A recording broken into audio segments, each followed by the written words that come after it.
அனைவருக்கும் அன்பு வணக்கம். இதுவரை நமது பிரபஞ்ச தியான மையத்தின் சேனலை சப்ஸ்கிரைப் செய்யாதவர்கள் இந்த வீடியோவுக்கு கீழே இருக்கும் ரெட் கலர் சப்ஸ்கிரைப் பட்டனை கிளிக் செய்து சப்ஸ்கிரைப் செய்து கொள்ளவும், கூடவே பெல் ஐக்கானை கிளிக் செய்யவும். புத்தம்புது வீடியோக்கள் உங்களுக்காக காத்திருக்கின்றன. நன்றி.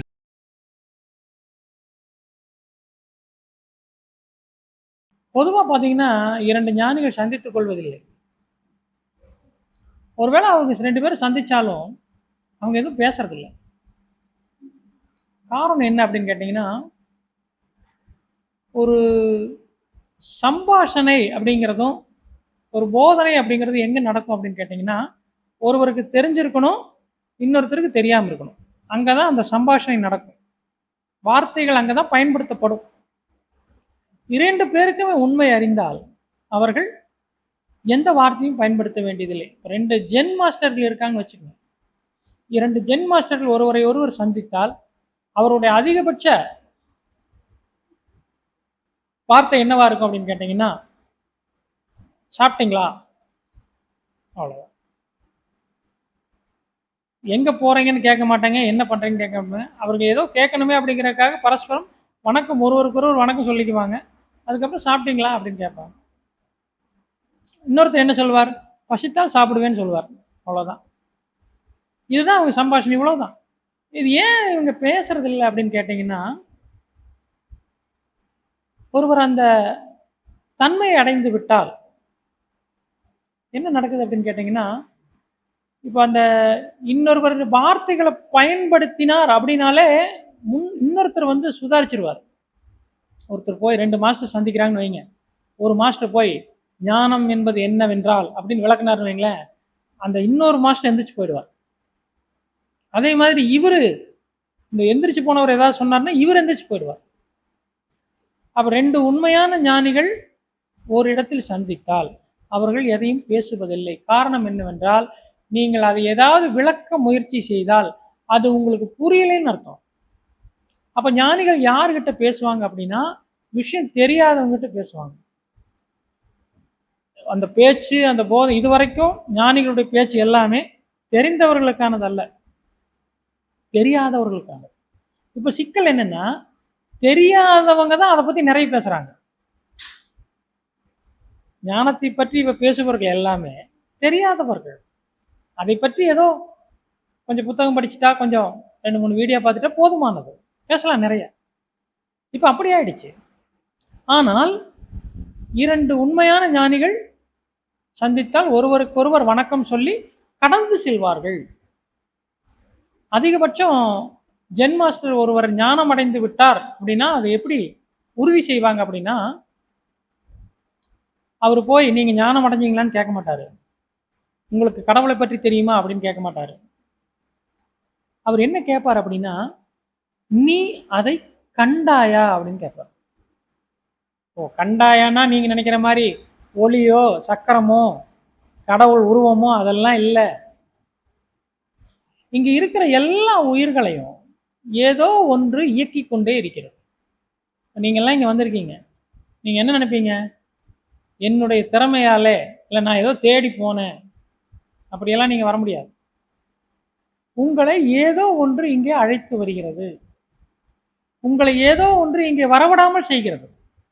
நீங்கள் வருவதற்கு காரணமும் அதுவே. அதுனா நீங்கள் உருவமாவோ வடிவமாவோ புரிஞ்சுக்க முடியாது. அது ஒரு புவியீர்ப்பு விஷயம் மாதிரி. அதற்கு எந்த அடையாளமும் இல்லை, அது இருக்கிறதே தெரியாது. ஆனால் அது நம்மை வழி நடத்துகிறது. இப்போ நாமெல்லாம் இங்கே உட்காந்துருக்கோம் அப்படின்னா நாம் என்ன நினைக்கிறோம், நம்ம விருப்பப்படி நாம் இங்கே உட்காந்துருக்கோம்னு நினைக்கிறோம். புவியீர்ப்பு விசை எப்படி விரும்புகிறதோ அதே மாதிரி தான் நீங்கள் உட்கார முடியும். அதற்கு எகென்ஸ்டாக நீங்கள் உட்கார்ந்தீங்கன்னா அந்த நீ உட்கார்றது வந்து உங்களுக்கு வலியை கொடுக்கும். இப்போ யோகாவில் என்ன சொல்கிறாங்கன்னா, முதுகெலும்பு நேராக வச்சு உட்காருங்கன்னு சொல்கிறாங்க. எதுக்காகனா அந்த கிராவிட்டி உங்களுடைய முதுகெலும்புடைய கீழ்ப்பகுதியில் சரியாக விழணும், இல்லைன்னா முதுகு வலி வந்துடும். சேரில் நேராக உட்காரணும். அப்போ நீங்கள் உட்கார்றது அப்படிங்கிறதையே நீங்கள் விருப்பப்படி உட்கார்றதில்ல, கிராவிட்டியினுடைய விருப்பப்படி உட்கார்றீங்க. அப்போது கிராவிட்டி என்பது ஞானத்தை போன்றது, இறைவனுடைய சக்தியை போன்றது. அது எப்படி தீர்மானிக்கிறதோ அதன்படி தான் நீங்கள் நடந்து கொள்ள முடியும். அதனால தான் அவங்க அந்த கேள்வி கேட்பாங்க. யாரோ ஒருத்தர் அதை அடைந்து விட்டாரான்னு தெரிஞ்சுக்கணுன்னா அவங்க என்ன கேட்பாங்க அப்படின்னா, நீங்கள் அதை கண்டீர்களா அப்படின்னு கேட்பாங்க. உடனே நாம் சொல்கிற மாதிரி எனக்கு உள்ளே ஒளி தெரிந்தது, எனக்கு உள்ளே வெளிச்சம் தெரிந்தது, விளக்கு தெரிந்ததுலாம் சொல்லக்கூடாது. அப்படின்னா என்னென்னா, அப்படியா அப்படின்ட்டு போயிடுவார். அவருக்கு புரிஞ்சிடும் நீ பார்க்கல அப்படின்னு. நீ அதை கண்டாயா என்றால் அவர் என்ன பதில் சொல்லுவார் அப்படின்னா, கண்டேன் அப்படின்னு சொல்லுவார். அவ்வளோதான். கண்டாயா? கண்டேன். எதை கண்டாயின்னு இவர் கேட்டாலும், எதை கண்டேன்னு அவர் சொன்னாலும் தவறு. அதை வச்சு கண்டுபிடிச்சிருவாங்க. கண்டேன்னு சொல்லிட்டு இவர் விளக்க ஆரம்பிச்சார்னா, நான் உள்ளே ஜோதியை கண்டேன், வெளிச்சத்தை கண்டேன், கடவுளின் உருவத்தை கண்டேன்னா இவர் புரிஞ்சுக்குவார், இவன் காணவில்லை. ஏனென்றால் அதுக்கு எதுவுமே கிடையாது. இப்போ புவியீர்ப்பு விசை இருக்கு, கிராவிட்டி இருக்கு, அதுக்கு என்ன அடையாளம் இருக்கு? நீங்கள் அதை எப்படி காண்பீர்கள்? இந்த இயக்கத்தை வைத்துக்கொண்டு தான் நம்ம அதை புரிஞ்சுக்க முடியும். அதே போல தான் கடவுளும் அதனுடைய இயக்கத்தை வைத்துக்கொண்டு, நம்ம இயக்குவதை வைத்துக்கொண்டு தான் அந்த பின்னால் இருக்கக்கூடிய கடவுளை நாம் புரிஞ்சுக்க முடியும். நாம் நினைக்கிற மாதிரி ஒளியாவோ வடிவமாவோ இல்லை. அதெல்லாம் குழந்தைகளுக்கானது, ஆரம்ப நிலையில் தொடக்க நிலையில் இருப்பவர்களுக்கானது, ஞானிகளுக்கானதல்ல. எனவே ஒரு ஞானி என்ன கேட்பார் அப்படின்னா, அதை கண்டீர்களா? கண்டேன். அவ்வளோ. என்ன கண்டீர்கள்னு கேட்டால் இவர் அடையலை, என்ன கண்டேன்னு சொன்னால் அவர் அடையலை. எனவே 2 ஞானிகள் சந்தித்தால் அதிகபட்சம் 2 வார்த்தை தான். யாராவதுக்கு ஒருவர் அதை உறுதி செய்து கொள்ள வேண்டும் என்றால், அதை கண்டீர்களா அப்படிங்கிற கேள்வி, அதற்கு பதில் கண்டேன். மொத்தம் இந்த 3 வார்த்தை தான். 2 ஞானிகள் சேர்ந்து 3 வார்த்தை பேசுவார்கள், அவ்வளோதான். அதன் பிறகு பேசுவதற்கு எதுவும் இல்லை. ஒருவேளை அங்கே பேச்சு நடந்தால் அந்த 2 பேருமே ஞானிகள் அல்ல. எனவே 2 ஞானிகள் சந்தித்தால் என்ன பேசிக்கொள்வார்கள்? அதுவும் அவர் அதை அடைஞ்சிட்டாரான்னு செக் பண்ணுறதுக்காக கேட்கறது இல்லை. எல்லாரும் நாம் அப்படி நினச்சி பார்ப்போம், சோதிக்கலாமா? இல்லை. அதை கண்ட பிறகு ஏற்படக்கூடிய அந்த ஆனந்தம் இருக்கு பாருங்க, அதை நீ அடைந்தாயா அப்படின்னு கேட்கறது தான் அது. நாம் சாப்பிட்டு வர்றோம், முன்னாடி யாராவது ஒருத்தர் வரும்போது நீங்கள் சாப்பிட்டீங்களான்னு கேட்குறோம்ல. எதுக்காக? என்னன்னா, நாம் அந்த பசி இல்லாத நிலையில் இருக்கிறோம், நீங்களும் அந்த நிலையை அடைந்தீர்களா? அது மகிழ்ச்சியில கேட்கறது, சோதிக்க கேட்பதல்ல. 2 ஞானிகள் சந்திச்சு ஒருவரை சோதித்துக் கொள்வதில்லை. நான் சாப்பிட்டேன், நீங்க சாப்பிட்டீங்களா? அதே தான். நான் அதை கண்டேன், நீங்கள் கண்டீர்களா? கண்டேன், அவ்வளோதான். சாப்பிட்டேன், அவ்வளோதான், முடிஞ்சு போச்சு. எனவே இதுதான் 2 ஞானிகள் சந்தித்தால் நடப்பது. ஆனால் ஒரு ஞானியும் அஞ்ஞானியும் சந்தித்தால் மணிக்கணக்கில் அந்த பேச்சு நீளும். லாரியா புத்தகம் எழுதணும். அதை பற்றின புத்தகங்கள் பாருங்க, அடுக்கி வச்சிங்கன்னா ஒரு 5-6 ஃப்ளோர் வரும், அத்தனை புத்தகங்கள் இருக்கு. வீடியோஸ் பாருங்க, எவ்வளவு லட்சக்கணக்கான வீடியோஸ் இருக்கு.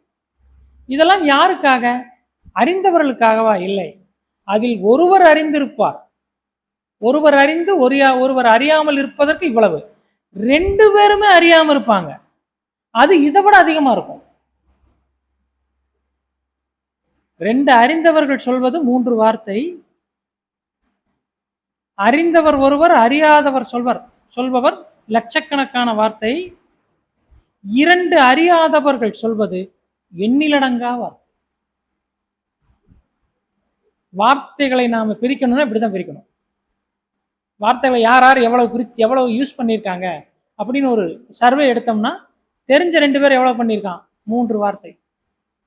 ஒருத்தன் தெரிஞ்சிருக்கு, இன்னொருத்தன் தெரியல, அவன் எவ்வளவு பண்ணியிருப்பான்? அவன் ஆயிரக்கணக்கான லட்சக்கணக்கான வார்த்தைகள் பண்ணியிருக்கலாம், அவனை கூட கணக்கு எடுத்துடலாம். இந்த அறியாதவர்கள் பேசுவது எண்ணிலடங்கா வார்த்தை. எனவே இந்த உலகத்தில் ஆன்மீகத்தை பற்றி இருக்கக்கூடிய வார்த்தைகள், பாஷைகள், ஓசைகள் எல்லாமே அறிந்தவர்களுக்கும் அறியாதவர்களுக்குமானது, அல்லது 2 பேருமே அறியாதவர்களாக இருப்பது அவர்களுக்கானது. ஆனால் 2 பேர் அறிந்தவர்கள் இருந்தால் அங்கே வார்த்தைகளுக்கு வேலை இல்லை, அதிகபட்சம் 3 வார்த்தை. இதுதான் 2 ஞானிகள் சந்தித்தால் நடக்கும். நன்றி. இந்த வீடியோ உங்களுக்கு பிடித்திருந்தால் லைக் செய்து உங்கள் நண்பர்களுக்கு ஷேர் செய்யவும். மேலும் உங்களின் மேலான கருத்துக்களை கீழே உள்ள கமெண்ட் பாக்ஸில் கமெண்ட் செய்யவும். மேலும் 95 66293484 என்ற எண்ணிற்கு வாட்ஸ்அப்பில் தொடர்பு கொண்டு தகவல்களை பெறவும் உங்களது கருத்துக்களையும் தெரிவிக்கவும். அனைவருக்கும் நன்றி, வணக்கம்.